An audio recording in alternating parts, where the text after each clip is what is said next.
قل لو كان معه آلهة كما يقولون إذا لابتغوا إلى ذي العرش سبيلا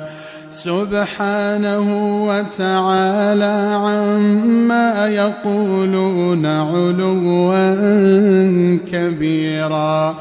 تسبح له السماوات السبع والأرض ومن فيهن وإن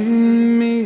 شيء إلا يسبح بحمده ولكن لا تفقهون تسبيحهم إنه كان حليما غفورا. وإذا قرأت القرآن جعلنا بينك وبين